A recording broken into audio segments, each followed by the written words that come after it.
नमस्कार and welcome back. Elon Musk ने expose कर दिया राहुल को और बता दिया कि राहुल कोई इलेक्शन जीत क्यों नहीं पा रहा, जबकि इतनी एंगेजमेंट है ऑनलाइन। हर जगह तरफ आपको राहुल की ही वाहवाही दिखती है। पूरा इंडियन मीडिया उसके साथ है, जजेस उसके साथ है। उसके बाद भी सोशल मीडिया भी साथ होने के बाद मुसलमानों की पूरी पॉपुलेशन उसके साथ है। 30% हिंदू जो सेकुलर हिंदू है वो इसके साथ है, तो भी ये जीत क्यों नहीं पा रहा। ये खुलासा हुआ एक डिजिटल अर्थक्वेक के पास, जिसने राहुल गांधी की पूरी दुनिया को हिला के रख दिया है। शुरू हुआ एक सिंपल चेंज के साथ। एक नया फीचर इलॉन मस्क ने एक्स के ऊपर डाल दिया।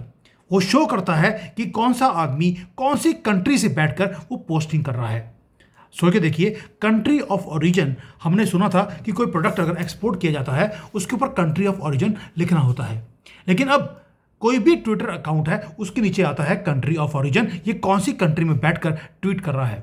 और 24 घंटे के अंदर एक ग्लोबल अनमास्किंग हो गई है राहुल गांधी की, चाइना की जो इसका बॉस है, इवन अमेरिका के अंदर सोरोस की पूरी टीम की। पूरा का पूरा नेटवर्क फेक अकाउंट से भरा हुआ था। ट्रोल करते थे मोदी जी को, कभी ट्रंप को, कभी किसी और को, और स्टेट स्पॉन्सर्ड प्रोपेगेंडा चलाया जाता था। ये सारे के सारा एक्सपोज करके रख दिया एक्स पे ऊपर इलॉन मस्क ने। पता क्या लगता है? पता यह लगता है कि ये एक छोटा अपडेट नहीं है, डेवास्टेटिंग ब्लो है राहुल गांधी के लिए, क्योंकि मल्टी बिलियन डॉलर का एक इंडस्ट्री थी जो झूठ के ऊपर बेचती। और आज मैं पूरा का पूरा कटन उतारने वाला हूं राहुल गांधी की पूरी दुकानदारी के ऊपर। और ये स्टोरी है जहां पर ट्विटर ने शुरू किया अ ग्रेट क्लीन अप। जो प्रोपेगेंडा की आर्मी खड़ी की गई थी, कवर अप था, ये सारा का सारा आज आपके सामने रखने वाला हूं। और राहुल गांधी जीतता क्यों नहीं है ये आपको आज समझ आएगा। अब आते हैं डिजिटल डूम्सडे के ऊपर। डिस इंफॉर्मेशन का एक दुकानदारी जो इन्होंने खड़ी करी। आपको याद होगा जब मोदी जी अभी प्रधानमंत्री नहीं बने थे, उससे पहले एनडीटीवी, जिसको हम बोलते हैं नेहरू डायनेस्टी टीवी, क्योंकि वहां पे सिर्फ नेहरू की फैमिली, उसी की बड़ाइयां होती थी। आपको याद होगा बरखा दत्त, प्रणव रॉय, इवन के राजदीप सर से सुधाई, ये सारे लोग वहां पर एक ही काम। देखिए, इवन रविश कुमार वहां बैठकर हमारी इकॉनमी 4% पर राइज कर रही है, जब मनमोहन सिंह की गवर्नमेंट थी। उन्हें नंबर 1 इकोनॉमिस्ट का टैग मनमोहन सिंह को यही रविश कुमार ने दिया था। और जब मोदी जी आए 8% पर जब इकोनॉमी राइज करनी शुरू हो गई, तो रविश कुमार की स्टेटमेंट थी 8 ही क्यों, ये 10 भी हो सकती थी, इतना स्लो क्यों चल रहे हैं। यानी कि 4 महान था, 8 बड़ा कम था। तो ये जो सारा ट्रोलिंग था, ये पूरी दुकानदारी, ये आज एक्सपोज हो गई है कि किस तरह से हो रहा है। और ये करते क्या थे? हमने हमेशा देखा कि ट्विटर के ऊपर या सोशल मीडिया के ऊपर, मीडिया के अंदर भी एंगर, डिविजन्स और स्ट्रेंज तरह की कोऑर्डिनेटेड अटैक ऑनलाइन होने शुरू होते हैं। हमें ये पता था कि ट्रोलिंग का एक बहुत बड़ी खेती है जो सिर्फ ट्रोल करने के लिए उगाई जाती है। इसको बोलते हैं कॉग्निटिव वॉरफेयर। लेकिन आज जो हम पहले महसूस करते थे, आज हम दे सकते हैं एक फीचर जिसमें पता लगा, जो ट्विटर ने लिखा कि रियल लोकेशन आपके अकाउंट की क्या है। फेक लोकेशन नहीं जो डाल देते हैं। कोई बोल देता कि भाई मैं अमेरिका बैठा हूँ, कोई जर्मनी बैठा है, कोई न्यूजीलैंड बैठा है। नो, ये जो ट्विटर के ऊपर जो राहुल गांधी को जो सपोर्ट करने वाले लोग थे, वो बोलते थे दिल्ली बैठा हूँ, बिहार बैठा हूँ, वो निकले पाकिस्तानी और बांग्लादेशी। वो पाकिस्तान में बैठकर मोदी को गाली निकालते हैं और वहां लिखते हैं हमारा प्रधानमंत्री राहुल गांधी बनेगा, राहुल गांधी से महान आदमी कोई और है नहीं। मुसलमानों को बोला जाता था, ओ भारत के मुसलमानों सारे इकट्ठे हो जाओ, अब हम मोदी को उखाड़ कर फेंक देंगे। ये सारा काम जो फेक लोकेशन डालकर ये किया जाता था, वो एक्सपोज हो गया। और अब होगा क्या? अब जो ये प्रोफाइल के अंदर लिखा जाता था बिहार बैठे हैं, नू में बैठे हैं, सब खत्म। आपको याद होगा नू के अंदर भी जो दंगे करवाए गए थे, वो एक पाकिस्तानी हैंडल था जिसने लिखा मैं नू में बैठा हूँ। बाद में पता लगा वो तो पाकिस्तानी निकला। और रिजल्ट्स क्या हैं? Results are stunning. जो अकाउंट पिछले 10 साल से, 15 साल से प्रिटेंड कर रहे थे कि भारतीय पैट्रियटिस्ट हैं, वो सनातनी हैं, उन तो कॉकरोच निकले। ऐसा ही जो भारत में हुआ है वही चीज़ अमेरिका में भी हुआ। कई अकाउंट जो ट्रंप को सपोर्ट करने वाले दिखाई देते थे, वो पता लगा कि वो क्लेम करते थे कि वो मेगा सपोर्टर्स हैं। कहाँ निकले? उनके लोकेशन निकली यूरोप में, नाइजीरिया में, कीनिया में। और यहाँ तक तो ये भी हो गया कि जो प्रो डेमोक्रेट अकाउंट्स थे, जैसे इलॉन मस्क हो गया, वो तो डेमोक्रेट नहीं है, जैसे बाइडन है, कमाला हैरिस है, इनको सपोर्ट करने वाले जो अकाउंट्स पाए गए तो पता लगा वो तो भारत में बैठे हैं। अमेरिकन कोई था ही नहीं जो इनको सपोर्ट कर रहा है, कहीं और के बैठे वो काम कर रहे हैं। वैसे ही जैसे राहुल गांधी को सपोर्ट करने के लिए लोग कहाँ बैठे हैं, बांग्लादेश में, पाकिस्तान में, और वो सपोर्ट कर रहे हैं हमारा प्रधानमंत्री मोदी नहीं राहुल गांधी बनेगा। मैं बार बार बोलता हूँ, जो बोल रहे हैं उनको बोलना चाहिए आमीन, क्योंकि इनको आशीर्वाद नहीं दे सकते, इन्हीं की लैंग्वेज में आमीन बोलना पड़ता है। क्योंकि ये राहुल गांधी उन्हीं का प्रधानमंत्री बने, उनको भी परमानेंटली मेंटल लोग चाहिए, और यहाँ पर कांग्रेस का तो पीएम का मतलब ही परमानेंटली मेंटल होता है। अब आते दोस्तों, ये जो ट्रोलिंग की एक मशीनरी, इसको बोलते हैं ट्रोल फॉर्म्स, जो फॉरेन लैंड में जानबूझकर खड़े गए गए वहाँ पर पैसे देकर ये ट्राई करते थे कि हमारे जो कंट्रीज़ हैं, जैसे अमेरिका है, भारत है, इसकी पॉलिटिक्स को इन्फ्लुएंस करना। और वे करते कैसे थे, मोदी के खिलाफ एक तरफ और राहुल की फेवर में एक तरफ। ऐसे लगे कि आधी से ज़्यादा कंट्री तो मोदी के खिलाफ है और बाकी ये सारी कंट्री मिलकर राहुल गांधी को सपोर्ट करती हुई दिखाई देती है। गोल एक ही था, एक कैंडिडेट को सपोर्ट नहीं करना, एक को नीचे दूसरे को ऊपर, और क्योस क्रिएट करके रखनी है। और जो भारतीय हैं या अमेरिकन हैं, ये एक दूसरे को हेट करना शुरू कर दें, कंट्री डिवाइड हो जाए। जब डिवाइड होगा तो उसको रूल करना भी आसान होता है। दोस्तों, यही काम हुआ जो मिडिल ईस्ट के कॉन्फ्लिक्ट आते हैं, उसके ऊपर भी एक्स ने एक खुलासा किया। गाज़ा की सपोर्ट में आपको बड़े लोग दिखते हैं, वीडियोस बनती हैं कि मैं गाज़ा में हूँ, वहाँ पे लोग मर रहे हैं, वहाँ पे औरतें जो हैं उनका बुर्का उतार दिया गया है, पता नहीं क्यों उतारा है, लेकिन ऐसी ऐसी वीडियोस आपको दिखाई देती हैं। प्रो पैलेस्टीन एक्टिविस्ट आपको दिखाई देते हैं। लेकिन जब ओरिजिन कंट्री का पता लगा, most of them were not in Gaza, ना इजराइल में है, ना गाज़ा में है, ना लेबनान में है, वो बैठे पाकिस्तान में, वो बैठे इजिप्ट में। और ये पूरी की पूरी इंडस्ट्री जो फेक विटनेसेस की वहाँ पे खड़े होकर वीडियोस बन रही हैं, मैनिपुलेट करती हैं ग्लोबल ओपिनियन को। और उसके बाद दूसरी जो टीम है वो आती है भीख मांगने के लिए, गाज़ा के लिए अभी अभी वीडियो आया है, हमें पैसे इकट्ठे करने हैं ताकि हम गाज़ा वालों को सपोर्ट करें। वहाँ पर भी अल्लाह की झूठी कसम खाकर पैसे इकट्ठे कर लिए। यहीं पर बात नहीं हुई, जब राहुल गांधी को एक्सपोज किया गया तो उसके पापा दो हैं, वैसे तो बहुत हैं, लेकिन उनमें से दो जो प्रोमिनेंट हैं, एक है चाइना, दूसरा है सोरोस।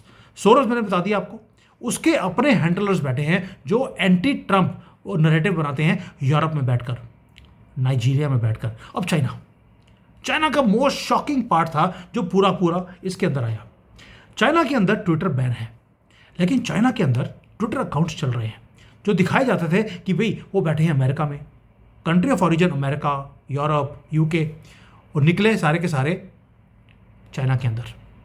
एक पूरा शैडो नेटवर्क जो फ्लड करता है इंटरनेट को प्रो सीसीपी मैसेजेस, यानी कि प्रो चाइना मैसेजेस दिखाए जाते हैं। और जब चाइना के अंदर बैन होने के बाद ये जो सारे अकाउंट्स हैं ये चलते कैसे हैं, ये चलते हैं वीपीएन के थ्रू। वीपीएन यूज़ किया जाता है और वीपीएन के थ्रू वो बताया जाता है कि हम तो जी जापान बैठे हैं, हम हांगकांग बैठे हैं, हम कहीं और बैठे हैं वो सीसीबी के ऑफिस के अंदर, और इन्फ्लुएंस कर रहे हैं भारत के इलेक्शन को, यूनाइटेड स्टेट्स के इलेक्शन को। इन्हें बोला जाता है गोल्डन अकाउंट्स। गोल्डन अकाउंट्स वो होते हैं जिसे गवर्नमेंट ऑफ चाइना रन करती है। दोस्तों, ये जो अकाउंट्स हैं ये पूरे दुनिया में गंद फैलाने के लिए ये किए गए हैं। ये कोई मिनिस्ट्री ऑफ फॉरेन अफेयर्स की तरह कोई स्टेटमेंट नहीं है, ये छुपी हुई जो पुलिस होती है ये वो काम करती है। वहाँ पर राहुल गांधी को सपोर्ट, ट्रंप के खिलाफ नैरेटिव्स, ये सारे के सारा जब अब एक्सपोज हुआ है, उसके नीचे कंट्री ऑफ ओरिजिन आ गया चाइना। और जैसे ही चाइना आया है, हुआ क्या उसके बाद, जो टॉप चाइनीज स्पोक्स पर्सन थे वो भी ये अकाउंट्स ऐसे चला रहे हैं और उन्होंने इमीडिएटली अपने अकाउंट्स को डिलीट कर दिया। आपने एक चीज़ को चेंज किया है ट्विटर के अंदर, कंट्री ऑफ ओरिजिन, और अकाउंट्स बंद होने शुरू हो गए लिब्रांडुओं के, ये पूरे मुसलमानों के जिन्होंने फेक कंट्रीज दिया हुआ था। फेक तो होना ही था क्योंकि आधे से ज़्यादा लोगों में मोहम्मद नाम आता है, इस्लाम आएगा या आयशा आएगी। इनके अकाउंट बंद होने शुरू हो गए हैं। और ये जो अकाउंट्स थे जो पॉजिटिव इमेज दिखाते थे राहुल की, अटैक करते थे मोदी जी को, ये सारे अकाउंट भी अब बंद होने वाले हैं। अब एक खुलासा और हुआ, आपको मालूम है यहाँ पर उग्र मुसलमान हैं, तिब्बतियंस हैं, उनकी वीडियोस आती हैं बहुत ज़्यादा कि जी हम बड़े ही सुख शांति से चाइना में रह रहे हैं, हमें कोई दिक्कत नहीं है यहाँ पे लाइफ बहुत ही सुंदर है। कोई भी हमें ऑप्रेस करने की कोशिश नहीं कर रहा। अब पता लगा कि ये जो सारे ट्विटर अकाउंट थे जो बोले जा रहे थे कि भी मैं तो बैठा हूँ तजाकिस्तान में, उज़्बेकिस्तान में, वो निकले सारे के सारे प्रोपागेंडा चाइना की तरफ से। और यहाँ पर एक ही चीज़ की जा रही है कि अब ये जो सारा का सारा जो स्यापा खड़ा किया लिब्राडो ने, मुसलमानों ने, कांग्रेस के युवराज ने, सोरोस ने, अब एक ग्रेट क्लीन अप वो शुरू हो गया है। रिएक्शन देखिए कितना इमीडिएट है। ग्लोबल क्लीन अप है अक्रॉस प्लेटफॉर्म का मतलब है पूरा का पूरा ट्विटर, अब गूगल, यूट्यूब, यहाँ पर भी अब हंटिंग शुरू हो गई। कई लोगों ने बोल दिया कि अब इनको छोड़ेंगे नहीं। जैसे ही कोई अकाउंट उनको दिखता है संदिग्ध है, सस्पिशियस अकाउंट है, इमीडिएटली उसका एक डेटाबेस बनाया जा रहा है। लोग कर रहे हैं, ये लोग करने के बाद उसकी स्क्रीनशॉट लेते हैं, उन्होंने अपने ट्विटर पर डालना शुरू कर दिया कि वेरीफाई करो ये आदमी कौन है। और जैसे ही वेरिफिकेशन होना शुरू हुआ, पता लगा कि वो लोगों ने इमीडिएटली अपने अकाउंट्स को बंद कर दिया, डिलीट कर दिया या अपनी कंट्रीज को चेंज कर दिया। That is what is happening with one small change. और पूरी की पूरी इंडस्ट्री धराशायी हो गई है। एक डिस्ट्रक्टिव ब्लो है पूरी इंडस्ट्री को। इंडस्ट्री जो सिर्फ झूठ फैलाने के लिए क्रिएट करी गई, सिर्फ एक सिस्टम में छोटी सी चेंज। ये फेक आई विटनेसेस गाजा के अंदर, ये फेक सपोर्टर्स राहुल के, ये फेक बाप, कभी सोरोस कभी चाइना, सारे एक्सपोज हो गए। और इलॉन मस्क ने कसम खाई है कि मैं ट्रांसपेरेंसी लेके रखूंगा। और उन्होंने ये नहीं बोला सिर्फ कि मैं क्लीन अप करने वाला हूं अपने प्लेटफॉर्म को, नो, उन्होंने बोला इलॉन मस्क ने मैं पूरी की पूरी झूठ के ऊपर बेस्ड इंडस्ट्री को मैं डिस्ट्रॉय करूंगा, इसीलिए मैंने ट्विटर खरीदा था। ये जो आर्टिफिशियली क्रिएट किए गए हैं नैरेटिव्स को, इसको मैं खत्म करूंगा। अब ये मैटर क्यों करता है दोस्तों? ये लोग वॉर जो है, वॉर करते कैसे हैं? पहले आपके माइंड को कंट्रोल करते हैं, आपके बिलीफ सिस्टम्स को ये चेंज करते हैं, ये आपको डाउट क्रिएट करते हैं आपके दिमाग में आप ही की गवर्नमेंट के लिए और आप ही की कंट्री के लिए। ये डाउट क्रिएट करते हैं आपके नेबर्स के लिए। ये डाउट करते हैं कि आप अपनी ही खुद की रियलिटी को डाउट करने लग जाए। और ये जो फॉरेन पावर्स हैं जब ऐसा काम करती हैं तो इन्फिल्ट्रेट करना शुरू करते हैं आपकी कंट्री के अंदर। मैंने याद होगा सबसे पहले वीडियो, फर्स्ट वीडियो जो मैंने यूट्यूब पे डाली थी वो इसके ऊपर डाली थी कि किस तरह से चाइना हमारी पूरी मीडिया, सोशल मीडिया में इन्फिल्ट्रेट कर चुका है। और आपको मालूम है ऐसी वीडियोस बनाने के लिए मेरी गर्दन कट सकती थी। तब मेरा भी अकाउंट जीरो था, कोई मेरे पास फॉलोअर नहीं थे। पहली वीडियो मैंने वॉर्न करने के लिए वो वीडियो बनाई। मैंने वो वीडियो इवन यहाँ पर जो हमारी एम्बेसी है उसको भी दिखाया, क्योंकि मेरे पास कुछ इन्फॉर्मेशन थे। और उसके बाद ये जर्नी यहाँ तक पहुँच गई। और आज जो 2 साल पहले जब मैंने पहली वीडियो बनाई थी उसका आज आंसर आ रहा है कि ये फॉरेन पावर्स किस तरह से हमारे कंट्री में इन्फिल्ट्रेट करती हैं मीडिया के थ्रू, सोशल मीडिया के थ्रू, और हमें और हमारे माइंड को इन्फ्लुएंस करने की कोशिश करती हैं ताकि हमारे इलेक्शंस का रिजल्ट वो चेंज हो जाए। वो हमें ट्राई करते हैं हमें स्टॉप करने के लिए कि हम कभी यूनाइट ना हो पाए। अब मोदी जी ने क्या किया? एक ही काम, सबको यूनाइट कर दिया एक झंडे के नीचे। और उसके बाद ये जो एक्स के अंदर हुआ है, ये तो सिर्फ पहला डोर है जो आपने ओपन किया है। पहली बार किसी ने कर्टन को उठाकर फेंक दिया। और ये झूठ की दुकान वाले, ये अल्लाह की झूठी कसम खाने वाले, ये सारे एक्सपोज हो गए। अब जो यूएसए की गवर्नमेंट है उसके ऊपर प्रेशर आ गया कि जो बाकी के प्लेटफॉर्म्स हैं, जैसे ट्विटर ने किया है वैसे ही बाकी प्लेटफॉर्म्स को करना चाहिए, ताकि ये जो स्पाई वॉरफेयर है ये बंद हो सके। दोस्तों एक और है अभी जो स्पाई का काम, इसके ऊपर भी आता हूँ, मेरे मुंह से निकल गया स्पाई वाला, उस पर बात कर लेते हैं। अभी रिसेंटली पता लगा कि यूएसए के अंदर एक कंपनी है रीयूज यूएसए, उसको चाइना बाई करना चाहता था। यूएसए एक इंश्योरेंस प्रोवाइडर है। किसको? अमेरिका के टॉप स्पाइस को, यानी कि एफबीआई, सीआईए, उसके जितने एजेंट्स हैं उसकी इंश्योरेंस एक कंपनी करती है, उसे चाइना ने खरीदना शुरू कर दिया। अमेरिका के अंदर यही सारे चीज़ों के कारण जब पता लगा कि यार सारा जो पर्सनल डाटा है इनके एफबीआई, सीआईए के एजेंट्स का, वो तो चाइना के पास चला जाएगा, पूरे के पूरे इंटेलिजेंस कम्युनिटी एक्सपोज हो जाएगी। उन्होंने इसको ब्लॉक कर दिया। ये ट्विटर से, जो ट्विटर ने अभी एक्सपोज किया है उससे थोड़ी देर पहले की बात है। पहले पता नहीं था कि ये सारा का सारा पैसा चाइनीज गवर्नमेंट अपने बैंकों का पैसा किसी और कंट्री में डाल रही है, वहाँ से अमेरिकन कंपनीज को बाई किया जा रहा है। मैंने बड़े डिटेल में इसके ऊपर वीडियो बनाया भी था। अब जब वो एक्सपोज हुआ उसके बाद ये एक्सपोज हो गया, चाइना कंप्लीटली एक्सपोज होकर वो सामने आ गया है कि चाइना ने इन्वेस्टमेंट करे हैं trillions and trillions of dollars global strategy को शेप करने के लिए, स्ट्रेटेजिक कंपनीज को बाई करने का इन्होंने धंधा बनाया हुआ है। मैंने एक जो वीडियो बनाया था इससे पहले, बड़े भगड़े डाले जा रहे हैं भारत में कि भारत और चाइना के रिलेशंस बड़े अच्छे हो गए। मैंने भी वीडियो बनाया था उसके ऊपर, लेकिन जब मैं उसकी डीप एनालिसिस करता हूँ तो पता लगता है कि चाइना ने हमें अपने कंट्रोल में कर लिया है and we have to find a solution for that. 1 साल का विंडो है हमारे पास। अगर हमारे बिजनेसमैन थोड़ा सा भारत की गवर्नमेंट का सपोर्ट करें, हम चाइना को नीचे कर सकते हैं। चाइना नहीं हटेगा। वो परफेक्टली पूरा जो भ्रमित करने वाला काम होता है उसको यूज़ करता है आपको अपने कंट्रोल में लेने के लिए। वो एक एक कर हमारे कंट्री में कोई भी चीज़ होती है, जैसे ड्रोन्स निकाले उसके अंदर इन्वेस्टमेंट कर लिया, हमने पेटीएम शुरू किया, पेटीएम में इन्वेस्टमेंट कर लिया, हम एआई रोबोटिक्स में काम करना शुरू चाहते हैं, वो उसमें इन्वेस्टमेंट करता जा रहा है। यानी कि वो compete नहीं करता, वो चाहता है कि हम फिनिशिंग लाइन तक पहुंच ना पाए, उससे पहले ही हमें गिरवा दिया जाए। ये कोऑर्डिनेटेड अटैक है। और ट्विटर में एक चीज़ एक्सपोज कर दिया कि अब इनको एक्सपोज करना हर रोज़ ये हमारा अब राजधर्म भी है। दोस्तों सबको इकट्ठा करें अगर कि हुआ क्या है। पहला, 21st सेंचुरी का जो बैटल है अब वो लड़ा जाएगा नरेशन से, नरेटिव वॉरफेयर से।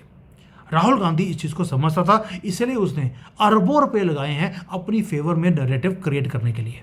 गलती एक ही हो गई। भारत में इंसानों की ज़रूरत पड़ी कि भाई उसकी फेवर में कोई नरेटिव बनाया जाए, तो कोई खड़ा नहीं होगा।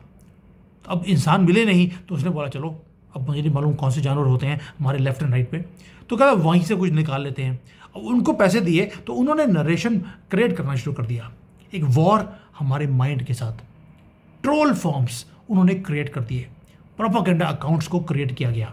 और आज जब ये अनमास्क हो रहे हैं तो टेक्नोलॉजी का वॉरफेयर वो दोबारा से शुरू हो गया है। ये जो शेल कंपनियां खोली गई, ये जो शेल अकाउंट्स खोले गए, trying to control our mind, trying to buy our assets जो कि स्ट्रेटेजिक हैं हमारे कंट्री के लिए। अब ये सारे एक एक कर ये एक्सपोज हो रहे हैं और वो एरा जो माइंड के साथ वॉर करने का इनका एरा था वो ख़त्म हो गया। एक small feature, one small social media app के अंदर एक फीचर डालने से जो एनिमी छुपा हुआ था वो विजिबल हो गया है।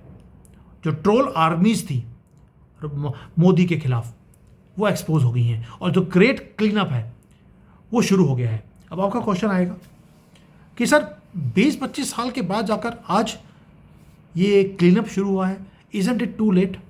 और मेरा हमेशा आंसर होता है कि झूठ बहुत तेज़ी से फैलता है, सच्चाई थोड़ी स्लो चलती है। अब 25 साल के बाद सच्चाई बाहर आना शुरू हुई है और जो झूठ था जो 25 साल धंधड़ाता रहा, आज 1 सेकंड में छुप कर भाग गया है। जगह नहीं मिल रही उनको छुपने के लिए। और आज जो राहुल गांधी को इलॉन मस्क ने एक्सपोज किया है कि ये प्रधानमंत्री बांग्लादेश का या पाकिस्तान का बन सकता है, भारत का नहीं। जय हो इलॉन मस्क की जिसने ये काम किया। Thank you. जय हिंद। वंदे मातरम।